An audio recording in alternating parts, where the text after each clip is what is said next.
saying no to China's renegotiations for now. Stocks staging quite a comeback today following President Trump's threat to raise tariffs on $200 billion of Chinese goods and potentially more, saying that the trade talks are just moving too slowly. The Dow ending the day just 66 points down after being down 471 points at the beginning of the session.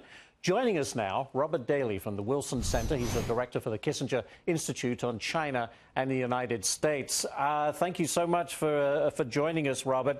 Okay, if I'm China, how do I respond to those tweets from the president that were very strong, very direct, very threatening?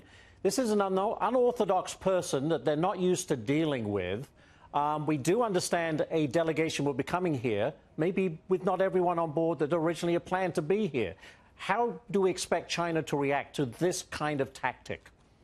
Well, they've seen some of this kind of tactics before from the president. They've also seen some of these tactics walk back and result in further delays. This definitely has the attention not only of China's leadership, but of the Chinese stock markets and the Chinese people. It appears likely that a low-level delegation will come on Wednesday. The Vice Premier Liu He, who was to have led that delegation, will not come initially. But the thinking is he may join the delegation a few days later if it looks like there is a deal. China has said repeatedly it is not going to negotiate with the United States with a gun to its head, and they're not going to send their top negotiator unless it looks like there's going to be an amicable settlement.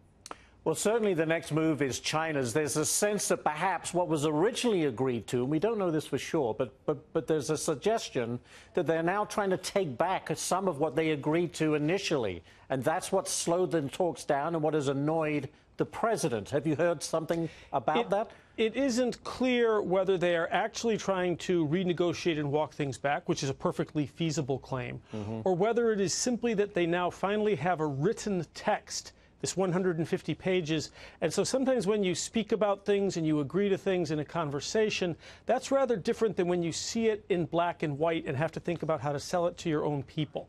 Right. Xi Jinping, China's leader, would like this to end. He finds it highly annoying, but he cannot afford to look weak. He can't afford to look like he's caving. So for China, it's delicate. They would like to get a deal, but they can't look like they've agreed to something that is not in China's interest just because they were threatened by a more powerful United States. Well, that raises the key question, I guess. How can we get a deal with China, a deal that we want, addressing all the issues that have been a problem, and yet still enable President Xi to walk away and save face? Well, we can't. We have defined this in a maximalist way. We have said that this is not only that the tariffs are not only about trying to correct the trade imbalance, and for many American economists, it's not even primarily about that. They don't think that's the problem. The administration has correctly said that there's a much bigger slate of issues in U.S.-China economic relations, which include technology transfer, China's support of its state-owned enterprises, its subsidies to those enterprises, and we have said that that has to be part of this deal. China will not take that. They will not make those concessions because what we're asking for is central to their mode of governance. This is going to be a compromise, and China wants us to give something up too. So it isn't clear where this goes, or even if indeed it ends this week. Well, indeed, and how long it goes on. Robert Daly, thank you for your expertise today. We appreciate it. Glad to be here. Thank you.